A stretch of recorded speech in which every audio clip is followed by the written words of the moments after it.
किसी social media से viral ना हो सके। आपका इस दुनिया के अंदर जो आने का मकसद था, तो इसके बारे में आप क्या कहना चाहेंगे? मैंने आपसे सुना इस इदारे के बारे में, फूलों को रंगत बख्शी है कि खवातीन को वो मौके, वो अपॉर्चुनिटीज नहीं मिलती थी। दो चार से दुनिया वाकिफ है, गुमनाम न जाने कितने हैं। अस्सलामुअलैकुम। सोचो कि एक और नए और बहुत ही एक्साइटिंग एपिसोड में आप सबको खुशामदीद कहती हूँ। मैं हूँ फिल्जा इमरान, आप सबकी मेज़बान। और आज मेरे साथ जो स्पेशल गेस्ट मौजूद हैं, जो कि किसी तारुफ के तो मोहताज नहीं, लेकिन फिर भी मैं आपके लिए उनका तारुफ करवाती चलूँ। सियालकोट में इकबाल के शाहीन के खिताब से नवाजा गया जिनको, और अब पंजाब में ह्यूमन राइट ऑर्गेनाइजेशन के चेयरमैन के तौर पर पंजाब में अपनी सर्विसेज दे रहे हैं। हमारे साथ मौजूद हैं खान ब्रदर स्कूल और कॉलेजेस के डायरेक्टर मिस्टर वकास अवरेज़ान। अस्सलाम वालेकुम। वालेकुम अस्सलाम। सर कैसे हैं आप? ठीक है, खैरियत जी, से हैं? अच्छा सर, सबसे पहले तो हमारे ऑडियंस को ये बताएं कि ये जो journey from the barrister Waqas अवरेज़ान से फिर एक सोशल राइट एक्टिविस्ट और फिर chairman director human rights organisation, कैसा फील कर रहे हैं? देखिए, सबसे पहले तो मैं कहूँगा कि वो लोग जिन्होंने हूँ देकर फूलों को रंगत बख्शी है, दो चार से दुनिया वाकिफ है, गुमनाम न जाने कितने हैं। देखिए, हमारी सियालकोट की अगर आप हिस्ट्री को उठा के देखें, this is the history of heroes. Sialkot के अंदर आपको कदम कदम पे, चप्पे चप्पे पे, नगर नगर पे हीरोज नजर आएंगे। बिल्कुल। लेकिन अनफॉर्चुनेटली हमने देखा कि चूंकि हमारे यहाँ पे उन हीरोज की जो कारकर्दगी थी, परफॉर्मेंसेस थी, जो उनकी स्किल्स थी, उसको शायद उस तरीके से हाइप नहीं दी गई या हाईलाइट नहीं किया गया। तो इस वजह से बहुत से ऐसे काबिल होनहार और कॉम्पिटेंट लोग थे जो कि शायद पर्दे पे ना आ सके, स्क्रीन पे ना आ सके या किसी सोशल मीडिया से वायरल ना हो सके। तो आई थिंक सियालकोट के अंदर बहुत ज्यादा टैलेंट है, बहुत ज्यादा कॉम्पिटेंस है। दूसरी, जो आपने मेरी जर्नी की बात की, this is a very simple journey. एक स्टूडेंट से लेके, एक ऑर्डिनरी स्टूडेंट से लेके लॉ के स्टूडेंट, फिर एक लॉयर के तौर पे, फिर एक सोशल एक्टिविस्ट के तौर पे, और फिर last but not the least एक एजुकेशनिस्ट के तौर पे। 3-4 जर्नीज के अंदर मैंने अपनी जात को, अपनी पर्सनैलिटी को पाया। तो मैं ये समझता हूँ कि बड़ी एक सिंपल जर्नी थी, और ये जर्नी मेहनत से, जिद्दोजहद से, शबाना रोज मुहरिसाना काविशों से भरपूर थी। हमेशा कोशिश की कि महलूके खुदा की खिदमत के लिए जो है अपने आप को सर्व किया जाए। मेरा जिंदगी में एक चीज पे बड़ा अटल यकीन है कि दरख्त अपना फल खुद नहीं खाते, चांद की चांदनी दूसरों के लिए, समुद्र का पानी दूसरों के लिए। तो जिंदगी वो बेहतर है जो दूसरों के लिए सर्व की जाए। चाहे आप बतौर एजुकेशनिस्ट बात करें, बतौर लॉयर आपकी सर्विसेज की बात हो, या किसी भी रूप में आप as a doctor, as a engineer, तो अगर आपकी जात से लोग इस्तेफादा हासिल करते हैं, उनको बेनिफिट आप करते हैं, वो फ्रूट्स ड्राइव कर सकते हैं, तो आई थिंक के आपका इस दुनिया के अंदर जो आने का मकसद था, जो पर्पस था, जो लुबे लुबाब था, हासिल गजल था, कहीं ना कहीं आपने वो अचीव कर लिया। तो मैं ये समझता हूँ कि ये एक इंतहाई सादा जर्नी थी, लेकिन सादा जर्नी होने के साथ साथ ये जरूर कहूंगा कि काग का दरिया था और कूद के जाना था। चूंकि जिस तरह आपके भी नॉलेज में, आप भी डिफरेंट जगह पे जाके पॉडकास्ट करती है, इंटरव्यूज करती है, कि सियालकोट के अंदर हमने ये देखा कि बहुत से लोग स्ट्राइव करते हैं, स्ट्रगल करते हैं, लेकिन अनफॉर्चुनेटली उनको वो तरीके से प्लेटफॉर्म नहीं मिलता, वो अम्ब्रेला नहीं मिलती जहाँ पे वो खड़े होकर जिसके नीचे अपनी सलाहियतों का लोहा मनवा सके। बिल्कुल। तो जब मैंने अपनी लॉ ग्रेजुएशन की, तो fourth with after doing my law graduation, 2 साल के बाद मैंने अपनी जर्नी जो है एज अ लीगल एनालिस्ट मैंने उसका आगाज किया। सबसे पहले 92 न्यूज़, फिर उसके बाद 1 साल समा टीवी, फिर ARY पे तकरीबन 6 माह, फिर जियो की मैंने रमजान ट्रांसमिशन की। तो आई थिंक ये जितनी भी जर्नी थी, जितना भी ये रोल बतौर मैंने लीगल एनालिस्ट जो अपना जो कंट्रीब्यूट किया, तो ये सारी की सारी जर्नी के अंदर एक ही चीज थी, वो था कि आज मेहनत, जिद्दोजहद, और जितने भी नौजवान हैं किसी किस्म की उनके अंदर अल्लाह ताला की जात ने सलाहियत रखी है, उनको चाहिए कि वो लगे रहें और अल्लाह ताला की जात में खिदमत करें। बिल्कुल, आपकी बातों से मेरा ख्याल है हमारी ऑडियंस ने बहुत कुछ सीखा भी होगा और मोटिवेट भी बहुत ज्यादा हुए होंगे। तो बैरिस्टर वकास साहब, हमें ये भी बताइएगा कि बीइंग, अब चूंकि आप एक माशाल्लाह एक अहम पोजीशन पर पंजाब में तैनात किए गए हैं, हमारे गवर्नर पंजाब की तरफ से ये एक अहम जिम्मेदारी है जो आपको सौंपी गई है बतौर अमानत। तो इस जिम्मेदारी को पूरा करने के लिए और इसमें सुरखरू होने के लिए आपने आइंदा सालों के लिए क्या लाहा अमल सोचा है? देखिए, सबसे पहले तो ये कि ये Lahore high court bar association की तरफ से मुझे जो रिस्पॉन्सिबिलिटी दी गई, लाइबिलिटी दी गई, मैं ये समझता हूँ कि 3 साल बाद दोबारा से ये कमेटीज बनी, ऑर्गेनाइजेशन ने इसको ऑन किया। क्योंकि 2021 के अंदर लास्ट टाइम जब कमेटीज बनी थी, तो मुझे उस वक्त चेयरमैन नैब रिफॉर्म्स कमेटी पंजाब तैनात किया गया था 1 साल के लिए, और मैंने उस साल में नैब लॉ लॉज की अवेयरनेस के हवाले से, टीवी प्रोग्राम्स के अंदर और नैब की कारकर्दगी के हवाले से, नैब कोर्ट्स के हवाले से जितना अपना किरदार अदा कर सकते थे हमने किया। उस वक्त नैब की बहुत ज़्यादा हाइप थी, that was the government of Imran Khan, और उस वक्त नैब का एक फेयर फील किया जाता था, एक फ्रेटेंड फील की जाती थी लोगों के पार्ट के ऊपर। तो मैं ये समझता हूँ कि उस वक्त भी हमने नैब कमेटी के चेयरमैन के तौर पे जितना किरदार अदा कर सकते थे, जो मेरी टीम थी उन्होंने बड़ा अच्छा किरदार अदा किया। उसके बाद अभी बतौर चेयरमैन ह्यूमन राइट्स कमेटी जो मुझे अभी तैनात किया गया है 2025-26 के लिए, उसमें हमेशा मेरा यही नज़रिया रहा है कि इंसानियत की खिदमत जो है वो वकालत का एक बेहतरीन शोबा है जिसमें आप इंसानियत की खिदमत कर सकते हैं और दुखी बिलकती सिसकती इंसानियत के ज़ख्मों पे मरहम रखना, अंधे की बैसाखी, बहरे की सुनवाई और गूंगे की आवाज़ बनना,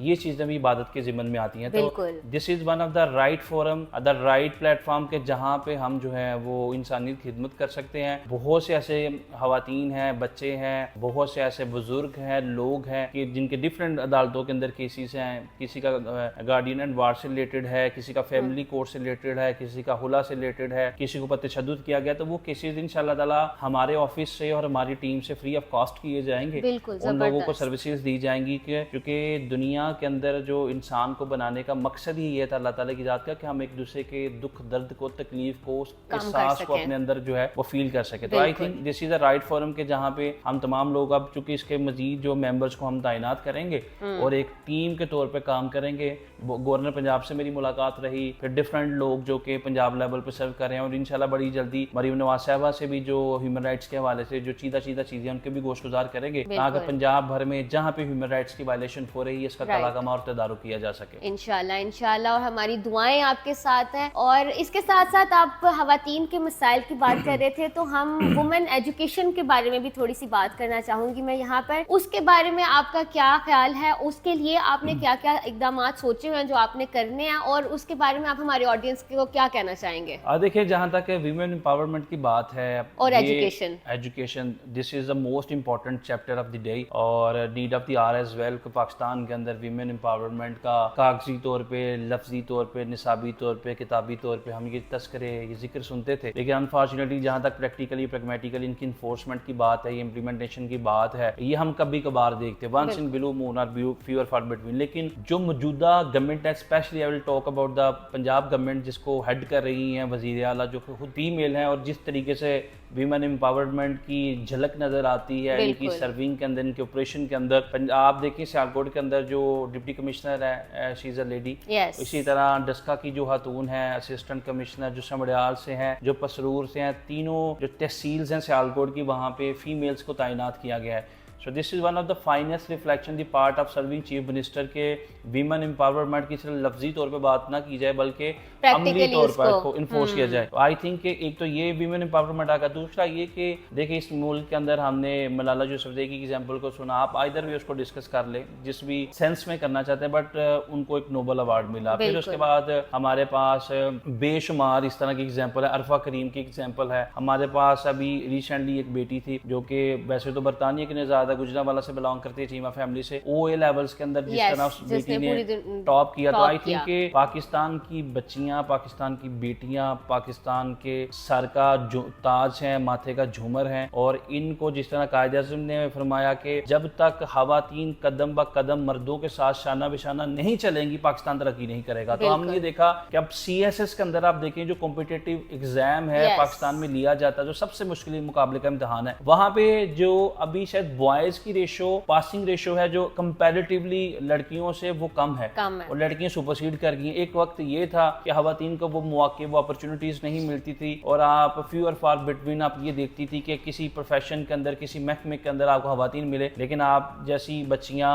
जो सोसाइटी में अपनी जो सलाहियतों के झंडे गाड़ना चाहती है, I think this is finest example के आपके पास रिसोर्सेज कम है, वसाइल कम है, वसाइल का रोना मत रोएं, आप चलते रहे और अल्लाह ताला की जात जो है वो बनाती जाएगी। बिल्कुल, बहुत अच्छी बात कही आपने कि अल्लाह ताला हर इंसान के लिए कोई ना कोई रास्ता ज़रूर बना देता है। लास्टली हम एजुकेशन की बात कर रहे थे, हमने ख़वातीन की भी बात की, तो हम जानते हैं जैसे यूनिवर्सल स्टडी एडवाइजर्स एक इदारा है जो कि फॉरेन एजुकेशन के लिए भी काम कर रहा है, बच्चों को फ्री ऑफ कॉस्ट जो है वो सर्विसेज प्रोवाइड कर रहा है। तो स्टूडेंट्स के अंदर जो बाहर जाके पढ़ना चाहते हैं, उनके अंदर लगन है वहाँ जाके पढ़ने की। नो डाउट हम पाकिस्तान में भी बहुत अच्छे से पढ़ सकते हैं, हमारा ये मुल्क है, हम यहाँ पे आके सर्व, लेकिन हम चाहते हैं कि हमारे बच्चे वहाँ से भी कुछ सीख कर आए और फिर अपने मुल्क में सर्व करें। तो इसके बारे में आप क्या कहना चाहेंगे? देखिए, ये एक अच्छा इनिशिएटिव है और ज़ाहिर बात है कि आप उसको रिप्रेजेंट भी करती हैं। So this is one of the finest gesture कि इतने अच्छे वोकर लोग उन्होंने वहाँ पे तैनात किए ताकि एक बेहतरीन कंसल्टेशन या एक काउंसलिंग की जा सके उन तमाम लोगों की जो गाहे बगाहे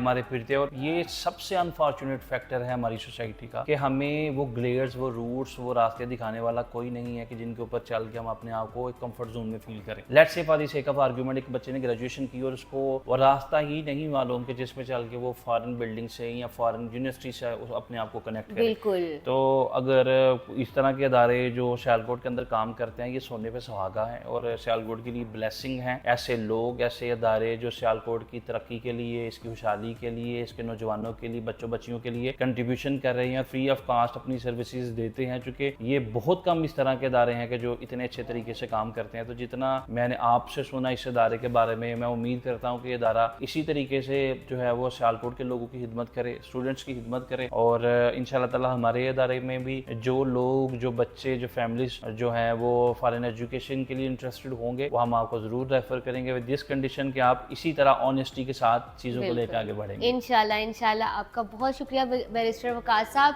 और मुझे उम्मीद है कि आज हमारी ऑडियंस ने बहुत कुछ सीखा होगा, समझा होगा, जाना होगा। और अगर एपिसोड पसंद आया, चैनल को लाइक, शेयर और सब्सक्राइब ज़रूर करें। मिलते हैं एक नए एपिसोड में एक नए गेस्ट के साथ। तब तक मुझे यानी फिल्जा इमरान को इजाज़त दीजिए। अल्लाह हाफ़िज़।